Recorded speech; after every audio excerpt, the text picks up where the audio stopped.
the scene. He's got the voice that's mean, asking those questions that you never seen. He's got that fire, burning bright and clean. Andrew Keen making waves, break the routine on the Keen on show. He brings the heat, asking the minds, digging deep till they bleed. No sugar-coated truths, no lies to deceive. Andrew Keen, the master of the interview beat. He's got the knowledge, he's got the flair, challenging ideas with a fearless stare. With every question, he's uncovering what's there. Andrew Keen, a truth seeker, he's aware. Hello, everyone. We are back on the Republican Party. It's a hard place to get away from. Last week, we talked with my old friend Peter Wehner, one of America's most distinguished columnists. He writes for the New York Times and the Atlantic. His latest New York Times piece, What Has Happened to My Party Haunts Me, is about his lost party. Then a couple of days later, we did a show with David Daley about how the Republicans are stealing elections inside the far-right's 50-year plot to control American elections. Daley's new book is called Anti-Democratic. There's an Orwellian quality both to Daley and Wehner. And my guest today goes full Orwell on us. Steve Benen is the Rachel Maddow show, a rather small show. I'm sure most of you haven't heard of it. And the editor, he's a well-known writer, and he has a new book out. It's called Ministry of Truth, and it's about our beloved Republican Party. Steve is joining us. Steve, where are you at the moment? I'm at 30 Rock in New York City. I'm just a few feet from Rachel Maddow's office. So can you get her on? Can we seize her? You're in the heart of mainstream media. You're the heart of the lie, Steve. I am indeed. Unfortunately, Rachel will not be able to join us. She is not in the building right now, but maybe next time. And that's funny. For 1984, Orwell designed his Ministry of Truth around Senate House in London, which is where I went to university. I'm guessing if Donald Trump and the Republicans, if they could write, maybe they would design it around your building. I think that's a distinct possibility. I think you're onto something here. So in all seriousness, Steve, the new book, it's out today, Ministry of Truth, a shocking title. I'm sure it's going to do very well. Is there an Orwellian quality? I'm suggesting that Orwell has rewritten the American Republican Party. I think that there are real parallels and they're important. And Ministry of Truth was the propaganda machine for the ruling party in 1984, in George Orwell's 1984. And among the responsibilities for Winston Smith, the hero of the story, is that he was responsible for, among other things, rewriting history and for discarding any facts that were deemed to be inconsistent with the ruling party's preferred version of history. Those inconvenient facts were sent down what was called the memory hole. And so I think that there are real parallels, because whereas Winston Smith was responsible for rewriting history, now we have a Republican Party that is making every effort to try and do the same thing. Although it's not just history. My emphasis on my book is about the effort on the part of GOP leaders and GOP officials to rewrite recent history. So in addition to the fact that there's a culture war going on related to history from generations past, what I'm focused specifically on is the Republican effort to rewrite recent history, which in some ways I consider to be more audacious, given that these are events that we all saw with our own eyes and experienced in our own lives, and yet our memories are trying to be overwhelmed by Republican propaganda. Steve, isn't all politics or all culture about how we remember history? Orwell's 1984, of course, is rather stark and vulgar in the way in which totalitarianism tries to do this. But aren't the Democrats also rewriting history continually? Isn't that the nature of politics? I think that there is something to be said for the idea that for as long as there have been historical records, there have been people in positions of power and authority who've tried to rewrite them. I think that I'm sympathetic to that argument. However, having said that, I don't think that both parties are equally to blame here. I mean, for example, we didn't see let's take the Obama era, for example. Barack Obama had his healthcare plan, the Affordable Care Act, which is proven to be a great success. But when it was first unveiled, the website didn't work. And for several weeks, the Democratic White House took its lumps and was thoroughly embarrassed by the fact that they had a website that didn't work. Now, ultimately, the website was fixed and the system worked just fine, but for a while, it was an embarrassment. Now, we didn't see the Democratic White House at the time try and tell people, no, the website worked fine from the beginning, and anyone who says otherwise is lying to you. That would have been ridiculous. We all would have known better. And yet, if it was happening right now, or it happened in the Trump era, what we would see is the opposite. We would have an entire party apparatus that says, no. Any independent news organizations that are claiming that the website didn't work are lying to you, and we can prove it because Fox News says so. Or take the Hillary Clinton loss, for example, in the 2016 election. She conceded the race. She called Donald Trump and said, congratulations, you've won. And then she stood aside and she attended the Trump inauguration and played it straight the way successful candidates, normal candidates in American democracy often do. If she had spent the next several years engaged in some kind of ridiculous campaign peddling conspiracy theories about her defeat, well, none of that would have been considered tolerable. It would have been rejected as absurd because she lost fair and square. And yet, if we see the parallels to 2020, Donald Trump also lost fair and square, but he did not follow Hillary Clinton's example. So my larger point, of course, is that while there are no angels in American politics, I don't think both parties are equally to blame on this front. If Orwell was going to rewrite the Trump age or the Trump era, and he was to turn Donald Trump into an Orwellian character, wouldn't there be a denial of all bad news? I mean, even Trump acknowledged that people died of COVID during the Trump age. Well, there wasn't a formal rewriting of history. Sometimes perhaps Trump challenged our ontological certainties. But was the Trump age really the ministry of truth? I make the case in the book that it was. I think that you mentioned, I'm glad that you referenced the COVID example, for example, because I have a chapter on that in the book. I think that when we look back at the Trump era and we look back at specifically his handling of the pandemic, we see a disaster. It was a deadly catastrophe that didn't have to unfold the way it did. And yet, at this point in time, years removed from the intensity of the crisis, Donald Trump to this day continues to say he can't understand why anyone would deny him the praise that he believes he deserves for the handling. But Steve, I don't necessarily disagree with you. We've done lots of shows on this, but one could also argue that Trump, for better or worse, poured a huge amount of money into research, which is why we got an antidote for the COVID vaccine so fast. But Trump doesn't deny that people died in Trump's America during COVID, does he? No, but he denies his own role, his own culpability in having failed. But culpability is complicated. I'm guessing that had there been a Democratic president at the time and something similar would have happened, they would have done the same thing. I think that you're right insofar as a Democratic president or any major party president would have invested, for example, in the development of a vaccine quickly. I think that goes without saying because, of course, anyone in a position of power would want to have a safe and effective vaccine available to the public as quickly as possible. I am glad that the Trump administration did that. I think that it's fair to assume that anyone in that position would have done the exact same thing. What we didn't have a Democratic president, for example, who was encouraging people to try and to consider quack cures. We didn't have a Democratic president who stood at the White House press briefing room and talked about injecting people with disinfectants. We didn't have a Democratic president who brought in quacks from Fox News and elsewhere to supersede the opinions of actual experts in the White House, who were then pushed aside because they told the president things he didn't want to hear. I think that there is a qualitative difference here between the two. In 1984, of course, one of the most chilling aspects of the Orwellian state was the way in which history was invented and reinvented in foreign policy terms. One year, Oceania was the enemy. The next year, it was the friend.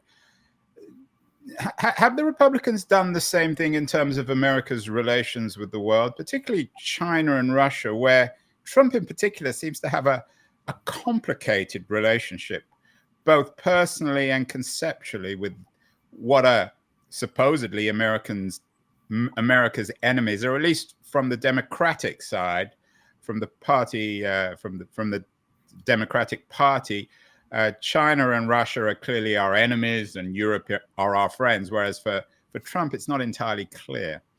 Right. No, and it's an important point. I have a chapter in the book about, for example, the Trump-Russia scandal from 2016, which I consider to be one of the more important scandals in American history, although in the rewritten version of the story, in Republican circles, the story has been discredited as ridiculous. I think that the evidence suggests otherwise. I think that if we look back at the Robert Mueller's special counsel report and the report from the Republican-led Senate Intelligence Committee, we know a handful of facts.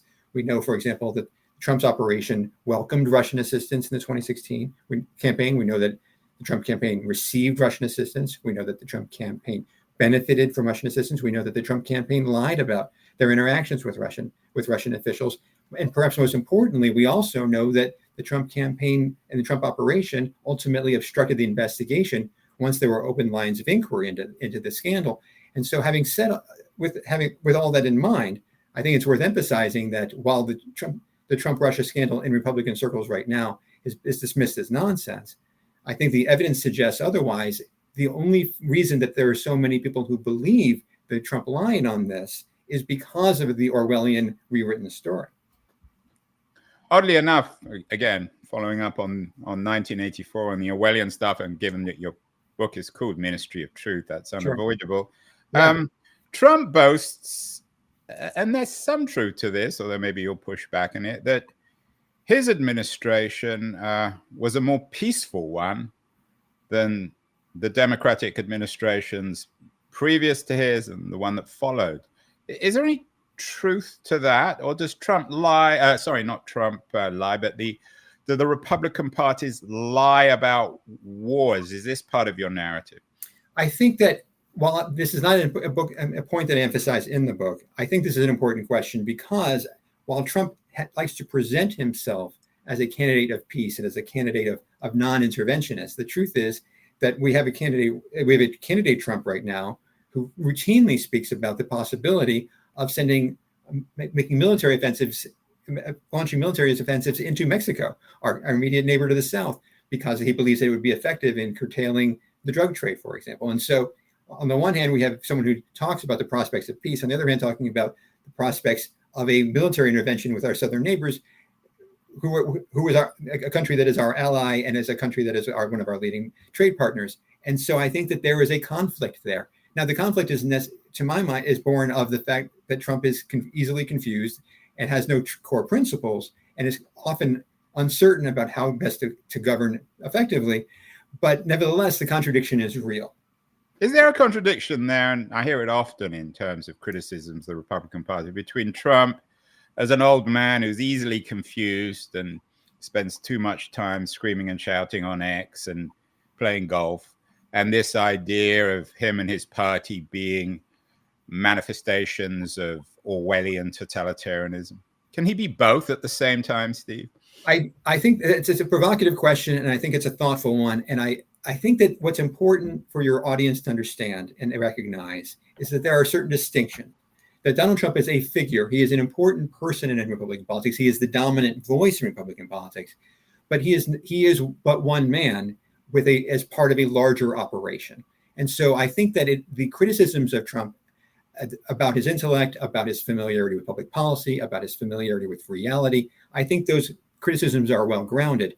But that does not necessarily imply that all of the Republican Party and all of the MAGA world and all of the Trump universe is necessarily to be dismissed as buffoonery, because we know better. I think that there is a serious group of people who are surrounding Trump, who are in positions of influence, and who take policymaking, governing far more seriously than the former president. But they have his ear. And so while I think that the criticisms of Trump are fair, I think there would be a mistake to just dismiss the entire operation, the entire ecosystem, if you will, as just nonsense, because I think the evidence suggests otherwise. So let's talk about what you call these serious people. We've done, as I said, many, many shows on the Republican Party. We did one, I'm sure you're all too familiar with Dana Milbank's work on the Republican Party as a destructionist party. There's always been this criticism. Back in the 80s and 90s, or in the Reagan age, or presumably even before that, around Nixon, about the Koch brothers and all these powerful industrialists supposedly investing in destroying America. Are these, and I use your word carefully, Steve, are these serious people, the money, the influence, the marketing geniuses behind Trump and MAGA?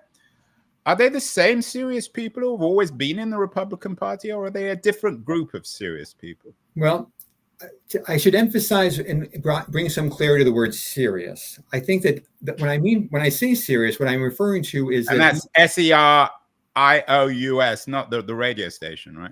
Quite right. Quite right. When I say that they are serious, that is not necessarily a value judgment in terms of the quality of their ideas. I'm not suggesting that these people have an agenda with merit because of their quote unquote seriousness.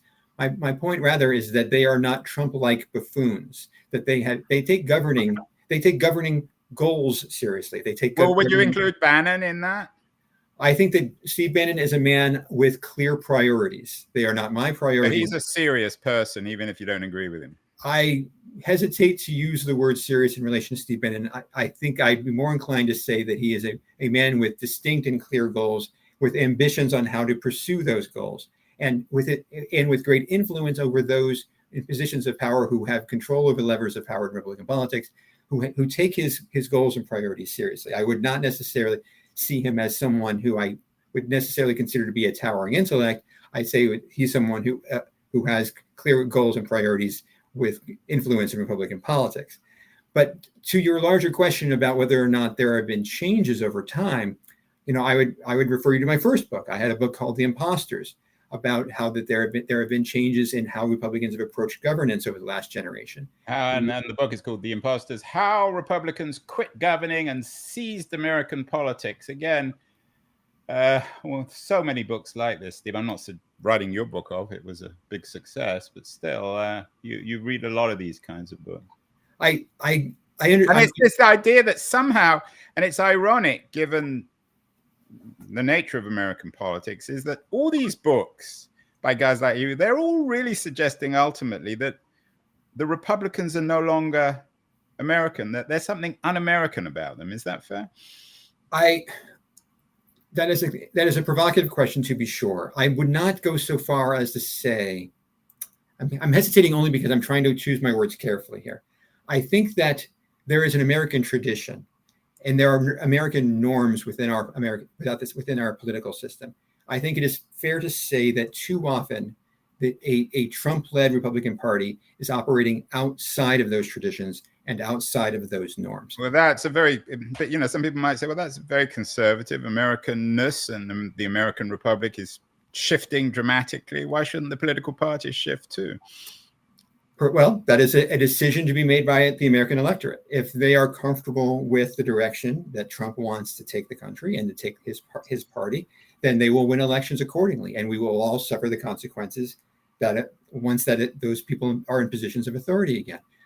That you're right that the great thing about democracy is that the power is in the hands of the electorate, and they're able to change direction. If a radicalized Republican Party is what American voters want, then the American voters will elect them, and there'll be consequences that are associated with those elections results. That's rather like talking to a child. If you do this, you'll have to accept the consequences. Fine. I want to take a break in a second, Steve. But one more question about serious people, your term.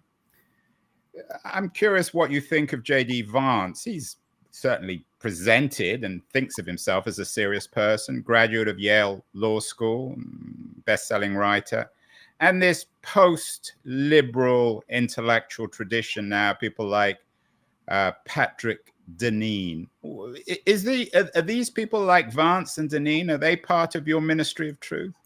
I think that, yes, I think that Vance in particular stands out as someone who has, for example, his entire persona for many years was built around the idea that he was a fierce Trump critic. There have been multiple reports, for example, about Vance having privately described Trump as someone he perceives as someone potentially American Hitler. His words, not mine. And And then that persona and that ideology was conveniently discarded down the memory hole and replaced with something new that happened to be more a Trump sycophant and someone who was more in line with pursuing his new ambitions within this MAGA universe. So yes, I think that given those details, given that recent history, I think J.D. Vance very much falls into this ministry of truth. And what about the post-liberal tradition, which is, I was just a couple of weeks ago in DC at a liberalism in the 21st century conference, and there's a lot of concern on the progressive side about the discourse of post-liberalism. What do you make of it in terms of the ministry of truth? I mean, people like Deneen, they're traditional academics. They're not relying on Orwell. They're making moral arguments. They're going back to Aristotle. You may or may not agree with them, but isn't there sort of an intellectual credibility to what they're trying to do?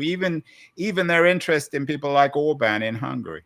I think that there is an intellectual veneer, to be sure, surrounding their arguments. I find their arguments unpersuasive, and I think that once you scratch that veneer, I find that there's very little beneath it. But that's my own personal perspective.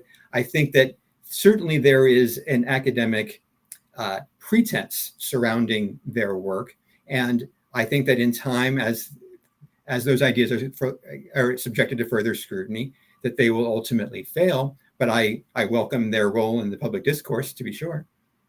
We're speaking with Steve Benen, rhymes with Lenin, not John Lennon, but Vladimir Ilyich, although he's anything but Leninist in his approach to politics. He's the author of The Ministry of Truth, a really interesting and important new book. He also works very closely with Rachel Maddow. When you watch her on television, some of the things that come out of her mouth are presumably written or thought up by Steve.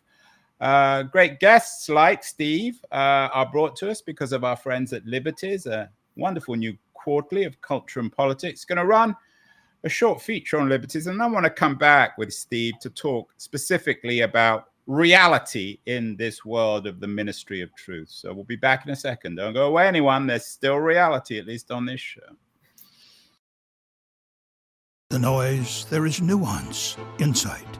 Liberties is not just a journal of ideas. It's a meteor of intelligent substance. It's the place to be for engaged citizens.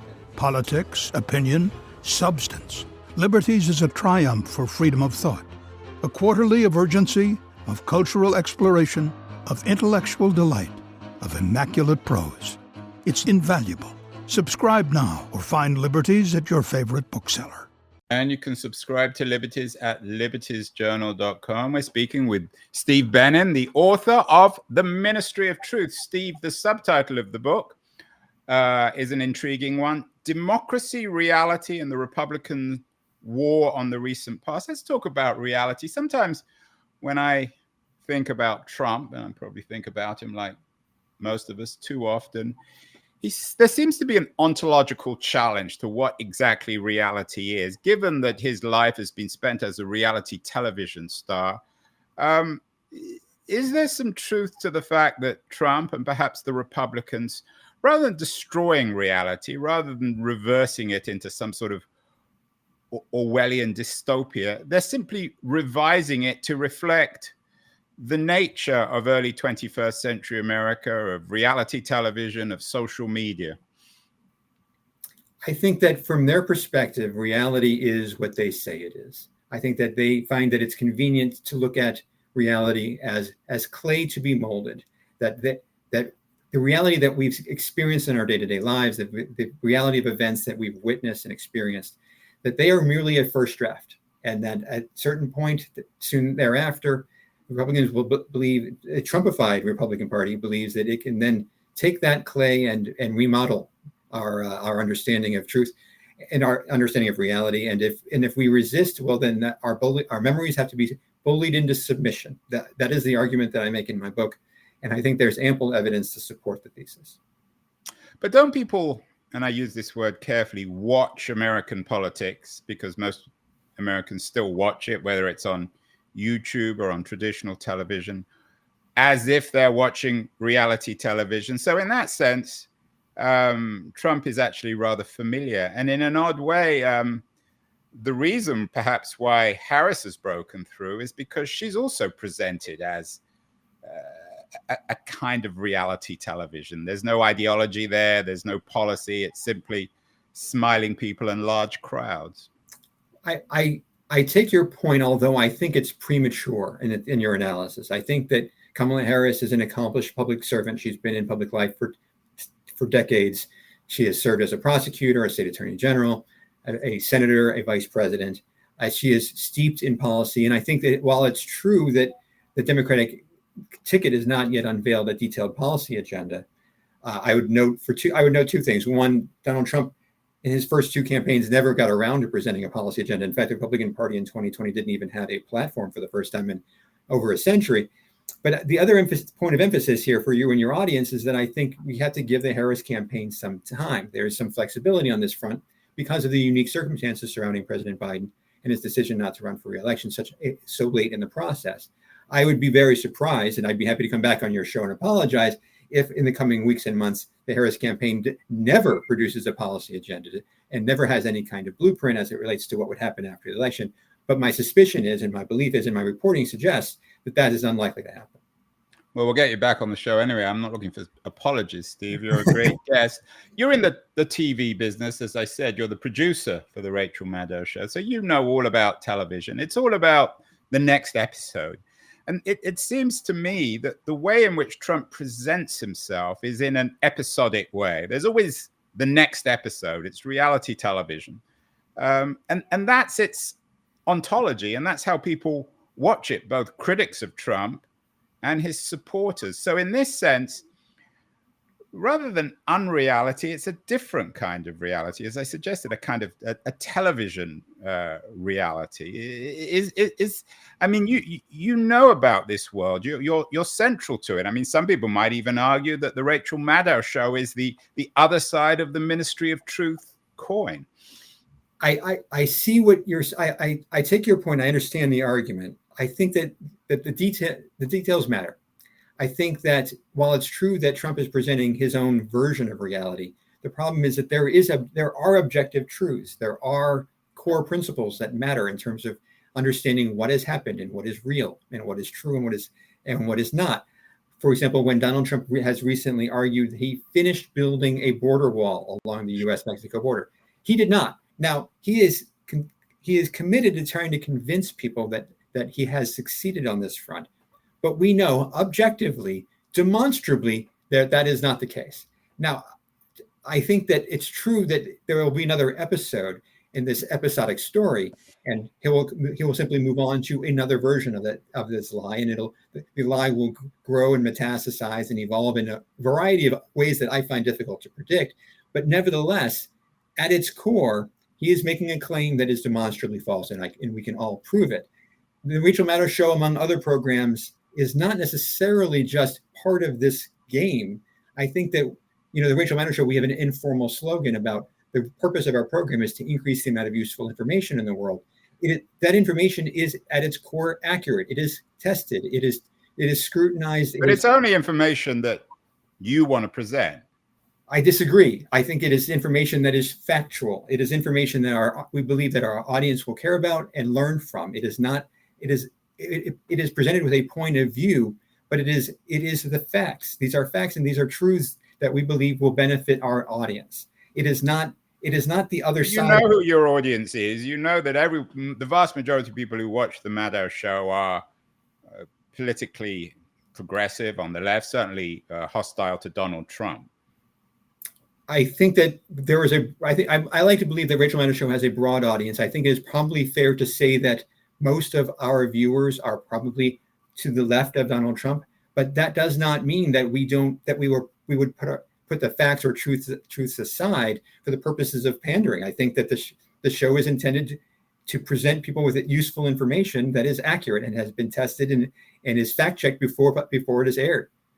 Steve, you're digging yourself into a hole here. I'm going to publicly request that you get Rachel on my show. I'm sure she won't do it, but that's another subject. In all seriousness, this Ministry of Truth, one of the more chilling aspects, of course, is that whether or not Trump wins the election, and I'm no great fan, I hope he loses it, there's no doubt that 45, 46, 44% of Americans will vote for this ministry of truth. What's your analysis of why? Are people just lazy? Have they bought into it? Do they acknowledge that it's all a bit of a farce, and that that they know he's lying, or that the Republican Party is inventing stuff, but it doesn't bother them? What's your analysis of why the Ministry of Truth has so much success, even if they don't win national elections? I think that there are different motivations for different parts of the party. And so I'm reluctant to paint with too broad a brush. But one thing I'd like to emphasize as it relates to my book's thesis is that there are far too many Republican voters who are, to my mind, simply the marks for con men. I think that Donald Trump and people around him have had great success in convincing people to, A, discard independent sources of information, and then B, turn to them as as the sole source and authority for facts. And so, for example, when there is reporting on, say, January 6th and the attack on the U.S. Capitol in the wake of the 2020 election, we have people like Trump and people around him who have successfully convinced the Republican base, or at least much of the Republican base, that Donald Trump won the election fair and square. He did not, and that Donald Trump had no interest in deploying an insurrectionist mob to attack his own country's capital, though he did. And because there has been so much effort over the course of many years to encourage the GOP base to discard independent sources of information, your question is, well, why do so many people believe this? It's because they've put their faith in people who lie to them. They put their faith in the hands of a party and its leaders who see them as easily fooled marks. And so they have had great success on this front. My hope is that some of them will ultimately read my book and reconsider. Or watch your show, the Rachel Maddow show. But they don't, Steve. I mean, you know this as well as I do. The chances are that they're not going to read your book. They may not buy books. If they do, they're certainly not going to read books by you. How much of this reflects a split ontology in America between one version of the world put out by guys like yourself and Rachel Maddow, and one version put out by Trump and the Republican Party? Both of you claim that you're representing reality, and the other side's in the fabrication business. Yes, that is a good summary of the argument from a distance.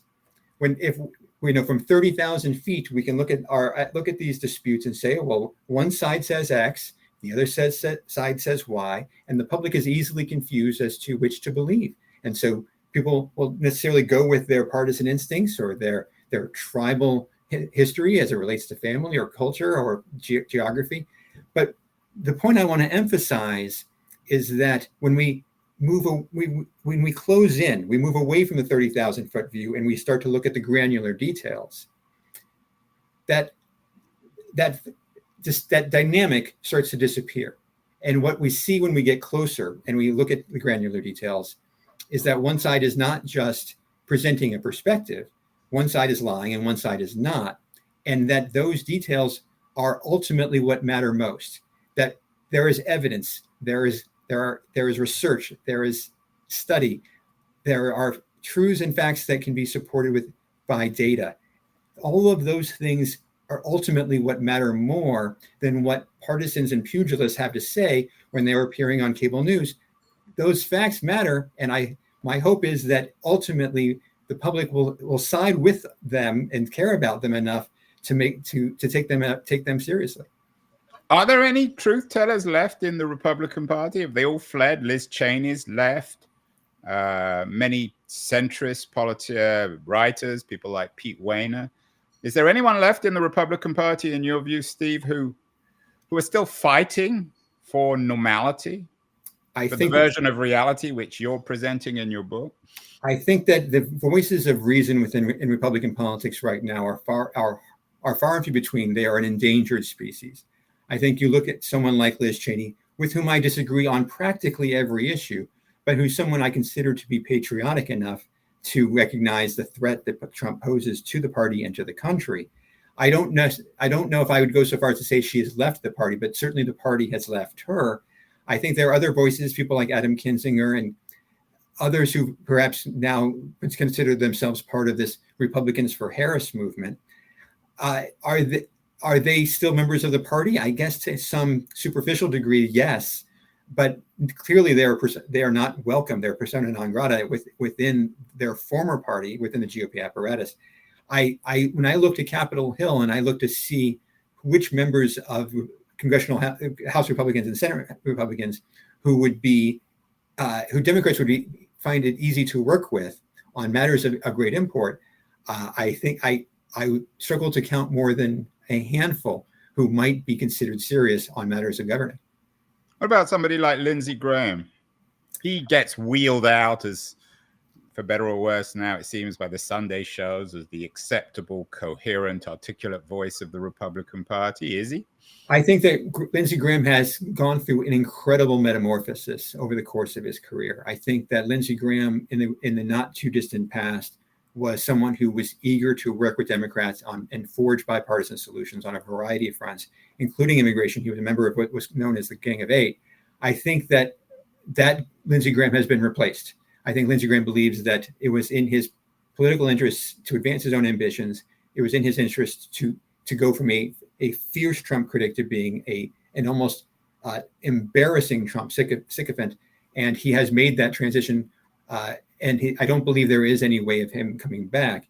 So to your question, I think the answer is that Lindsey Graham is the Lindsey Graham that we once knew as a serious policymaker is gone, and I fear that we will never see him again. We're missing Lindsey Graham. Obama came out with his favorite books of the summer. One of the books he included was When the Clock Broke, Con Men, Conspiracists, and How America Cracked Up in the Early 1990s by John Gantz. John was on the show earlier this summer. Gantz argues that the origins, certainly the ideological, the racist origins of the Republican Party, could be found back in the 90s with men like David Duke, who became more mainstream. In terms of the narrative of the Ministry of Truth, Steve, where do you begin in the book? Is it with Reagan? Is it with Nixon? Is it with Eisenhower? Is it with Abraham Lincoln? Well, see, I make the case that it began in earnest with the radicalization of Republican politics under Trump. I think that while the phenomenon, there are instances in which we've seen these kinds of tactics employed by Republicans and assorted partisans over the course of many years and many decades, in fact, many generations. I say that there is a unique set of circumstances surrounding a Trumpified Republican Party that it makes it a unique danger, not only to legislating and to election results, but ultimately to democracy itself, as the breakdowns become more prominent and more serious across the board on issues ranging small and far and wide, large and small. So how is this all, finally, Steve, how is this all going to end? Yesterday, we did a show with the prominent, very distinguished historian of Nazi Germany, Richard J. Evans. His new book, Hitler's People, The Faces of the Third Reich, suggests that there were ordinary Germans, middle-class Germans who worked for Hitler, senior lieutenants like Goebbels.